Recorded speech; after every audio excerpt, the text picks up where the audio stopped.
나이가 들수록 가장 고민되는 부분, 바로 뱃살이죠. 여러분은 혹시 오늘도 거울을 보면서 이 지긋지긋한 뱃살, 대체 언제쯤이면 사라질까 한숨 쉬지는 않으셨나요?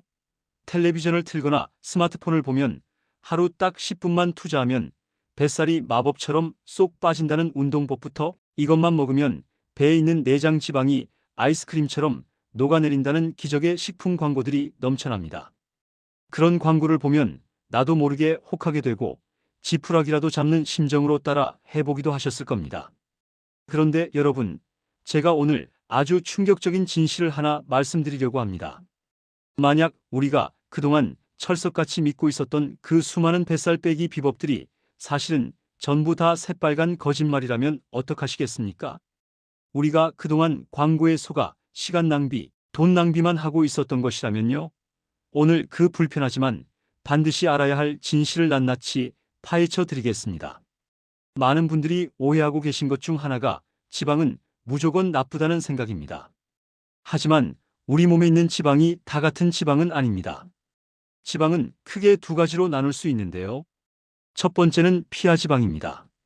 말 그대로 피부 바로 아래에 있는 지방이죠. 우리가 손으로 배나 팔뚝살을 잡았을 때 뭉텅 잡히는 그 살들이 바로 피하지방입니다. 이 피하지방은 엉덩이나 허벅지, 팔 같은 곳에 많이 분포하는데요. 사실 이 피하지방은 우리 몸에 꼭 필요한 존재이기도 합니다. 추울 때 체온을 유지해주고 혹시 모를 충격으로부터 우리 몸을 보호하는 쿠션 역할도 하거든요. 그리고 우리 몸이 쓰고 남은 에너지를 비상식량처럼 저장해두는 곳이기도 해서 어느 정도의 피하지방은 건강을 위해 반드시 필요합니다. 문제는 두 번째 지방, 바로 내장 지방입니다. 이게 아주 골칫덩어리죠. 피하지방이 피부 밑에 얌전히 있다면 내장 지방은 우리 뱃속 아주 깊은 곳에 숨어 있습니다.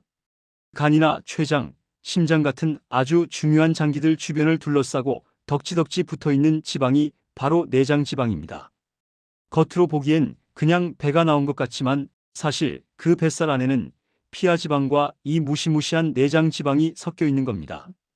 특히 배가 단단하고 빵빵하게 튀어나온 분들일수록 이 위험한 내장 지방이 잔뜩 쌓여 있을 확률이 아주 높습니다.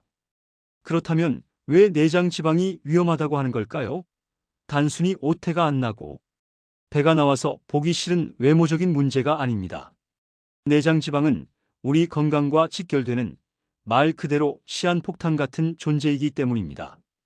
뱃속 깊은 곳에 자리 잡은 내장 지방은 가만히 있는 것이 아니라 우리 몸에 나쁜 짓을 일삼습니다. 가장 큰 문제는 혈당을 조절하는 능력을 떨어뜨린다는 겁니다. 인슐린이 제대로 일하지 못하게 방해해서 소위 말하는 인슐린 저항성을 높이게 되죠. 이게 심해지면 결국 당뇨병으로 이어지게 됩니다. 그뿐만이 아닙니다. 내장 지방은 우리 몸속에서 끊임없이 염증 물질을 뿜어냅니다. 내 몸속 장기들 사이에서 계속해서 염증을 일으킨다고 상상해 보세요. 정말 끔찍하지 않으신가요? 게다가 우리가 스트레스를 받으면 이 내장 지방은 지방산을 혈액으로 마구 방출해서 혈관 건강까지 위협합니다. 결국 심장병, 뇌졸중 같은 무서운 심혈관 질환의 원인이 되고 고혈압, 고지혈증 같은 대사증후군의 위험을 엄청나게 키우는 주범이 바로 이 내장 지방입니다. 그래서 요즘 병원에서는 단순히 몸무게가 몇 킬로그램인지 보다 허리둘레가 얼마나 되는지를 더 중요한 건강 지표로 봅니다. 체중계 숫자보다 줄자로 잰 4배 둘레가 더 중요하다는 얘기죠. 세계보건기구에서도 건강을 위해 권장하는 허리둘레 기준이 따로 있을 정도니까요. 그만큼 뱃살, 특히 내장 지방은 우리 노년 건강을 위협하는 가장 큰 적이라고 해도 과언이 아닙니다. 자, 내장 지방이 이렇게 위험하다는 걸 알았으니 이제 어떻게든 빼야겠다는 생각이 드실 겁니다. 그래서 많은 분들이 뱃살만 집중적으로 공략하는 운동이나 식품을 찾으시죠. 윗몸 일으키기를 하루에 100개씩 한다거나 뱃살 빼준다는 기구를 배에 차고 있기도 하고요. 그런데 여러분, 여기서 아주 냉정한 과학적 사실을 말씀드려야겠습니다. 결론부터 말씀드리면 특정 부위의 살만, 특히 뱃살만 골라서 빼는 것은 불가능합니다. 안타깝게도 우리 몸은 우리가 원하는 대로 작동해주지 않습니다.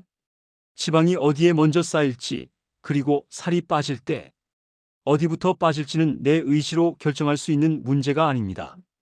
우리 몸의 지방이 어디에 주로 분포하는지는 성별이나 나이, 호르몬, 그리고 무엇보다 유전적인 요인의 영향을 아주 크게 받습니다. 실제로 연구 결과에 따르면 허리와 엉덩이 비율을 결정하는 유전자만 300개가 넘게 발견되었다고 합니다.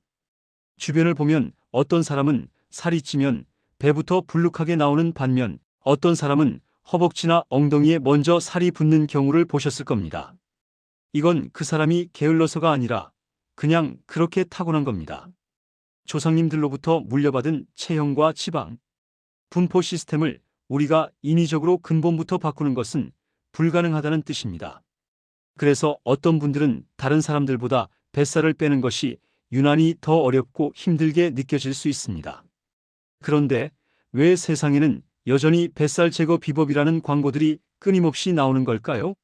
이유는 간단합니다. 여러분의 간절한 마음을 이용하려는 상술 때문입니다. 살을 빼서 전체적인 체중이 줄어들면 당연히 뱃살도 함께 줄어듭니다. 우리 몸은 살이 빠질 때 특정 부위만 빠지는 게 아니라 얼굴, 팔, 다리, 뱃살 등 전신의 지방을 조금씩 같이 가져다 쓰거든요. 그런데 뱃살 빼는 비법이라고 광고하는 것들은 전체적으로 살이 빠져서 배도 같이 들어간 결과를 가지고 마치 자기네 방법이 뱃살에만 특별한 효과가 있는 것처럼 포장합니다. 사람들은 체중이 줄어서 배가 들어간 것을 보고 와, 이 방법이 진짜 뱃살에 효과가 있구나 하고 착각하게 되는 거죠. 하지만 실제로는 팔다리 살도 얼굴 살도 다 같이 빠진 결과일 뿐 뱃살만 마법처럼 사라진 게 절대 아닙니다. 즉, 뱃살만 빠지는 것처럼 보이게 만드는 눈속임일 뿐 특정 부위를 겨냥해서 살을 빼는 건 과학적으로 불가능한 일입니다. 그렇다면 특정 음식을 먹거나 안 먹는 건 어떨까요? 탄수화물을 극단적으로 줄이는 저탄수화물 식단이나 요즘 유행하는 키토제닉 다이어트 같은 것을 하면 뱃살이 더 잘 빠진다는 이야기도 들어보셨을 겁니다. 하지만 이 역시 과학적인 근거가 부족합니다.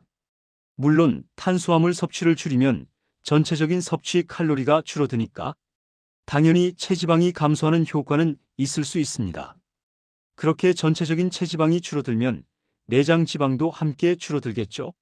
하지만 이것이 다른 부위의 지방보다 뱃살을 더 특별히 더 많이 줄여준다는 증거는 어디에도 없습니다. 결국 어떤 다이어트 방법을 쓰든 전체적으로 살이 빠지면서 뱃살도 같이 빠지는 것이지 뱃살만 골라서 뺄 수는 없다는 이야기입니다. 운동도 마찬가지입니다. 뱃살을 빼겠다고 매일같이 땀 흘리며 윗몸 일으키기만 하시는 분들 계시죠? 정말 안타깝지만 그 노력만큼의 효과를 보기는 어렵습니다. 물론 복근 운동을 열심히 하면 배에 있는 근육은 단단해질 수 있습니다. 하지만 근육 운동을 한다고 해서 그 위에 덮여 있는 그리고 뱃속 깊이 박혀 있는 지방까지 사라지는 것은 아닙니다. 오히려 복근이 발달하면서 그 위에 있는 지방을 밖으로 밀어내 배가 더 단단하게 튀어나와 보일 수도 있습니다. 운동은 특정 부위의 근육을 키워서 체형을 탄탄하게 바꿀 수는 있지만 지방이 어디에 붙어 있고 어디서 빠져나갈지를 결정하지는 못합니다. 뱃살을 빼려고 윗몸 일으키기만 죽어라 하는 것보다는 차라리 숨이 찰 정도의 유산소 운동과 전신, 근력 운동을 골고루 병행해서 몸 전체의 에너지를 많이 쓰는 것이 뱃살을 포함한 전체 체지방을 줄이는데 훨씬 효과적입니다. 요즘 유행하는 간헐적 단식도 마찬가지 원리입니다. 정해진 시간에만 식사를 하니까 전체적으로 먹는 양이 줄어서 체중 감량에 도움이 될 수는 있습니다. 하지만 이 방법이 내장 지방만을 선택적으로 공격해서 없애준다는 과학적 근거는 거의 없습니다. 결국 어떤 방법을 쓰더라도 뱃살만 빼는 지름길은 이 세상에 존재하지 않습니다. 자, 지금까지 불편한 진실을 마주하시느라 마음이 좀 무거우셨을 수도 있겠습니다. 내장 지방이 건강에 정말 해롭다는 건 알겠는데 뱃살만 따로 빼는 쉬운 방법은 없다니 막막하기도 하실 겁니다. 하지만 여러분, 실망하실 필요 없습니다. 현실적인 해법은 아주 명확하고 단순하니까요. 유일한 진실은 바로 전체 체중을 줄이면 내장 지방도 반드시 함께 줄어든다는 것입니다. 마법 같은 비법은 없지만 우리가 흘린 땀과 노력은 절대 배신하지 않는 정직한 방법이 있습니다. 꾸준한 운동과 건강한 식습관을 통해 우리 몸 전체의 체지방을 줄여나가는 것. 이것만이 과학적으로 입증된 유일하고도 확실한 내장 지방 감소 방법입니다. 최근 발표된 연구 결과에서도 이 사실을 뒷받침하고 있습니다. 2025년 미국 의사협회 저널에 실린 영국 케임브리지 대학교의 연구에 따르면 내장 지방을 포함한 체지방 증가를 막는 가장 효과적인 방법은 바로 건강한 식단과 활발한 신체 활동이었습니다. 연구팀이 추천하는 식단은 바로 지중해식 식단이었는데요. 어렵게 생각하실 필요 없습니다. 채소와 과일, 통곡물, 콩 종류, 그리고 견과류를 충분히 드시고 몸에 좋은 기름인 올리브유를 주로 사용하는 식단입니다. 여기에 생선이나 달걀, 유제품은 적당히 드시고 붉은 고기나 달콤한 간식은 최대한 줄이는 것이 핵심입니다. 이런 건강한 식습관을 유지하면서 평소에 부지런히 몸을 움직이는 습관을 들이신다면 위험한 내장 지방은 자연스럽게 줄어들고 여러분의 노년 건강은 훨씬 더 활기차고 튼튼해질 것입니다. 오늘 제가 드린 말씀이 그동안 믿어왔던 상식과 달라서 조금 충격적이셨을 수도 있습니다. 하지만 달콤한 거짓말보다는 조금 쓰더라도 정확한 진실을 아는 것이 우리 건강을 지키는 첫걸음입니다. 뱃살만 쏙 빼주는 마법의 알약은 없지만 꾸준한 노력으로 건강해지는 정직한 길은 언제나 열려 있습니다. 오늘 이 영상이 여러분이 현명한 건강관리를 시작하는데 조금이나마 도움이 되었기를 바랍니다. 영상이 유익하셨다면 저희 행복천사 채널 구독과 좋아요 버튼 꼭 눌러주시고 주변에 계신 소중한 분들에게도 이 중요한 사실을 꼭 공유해주세요.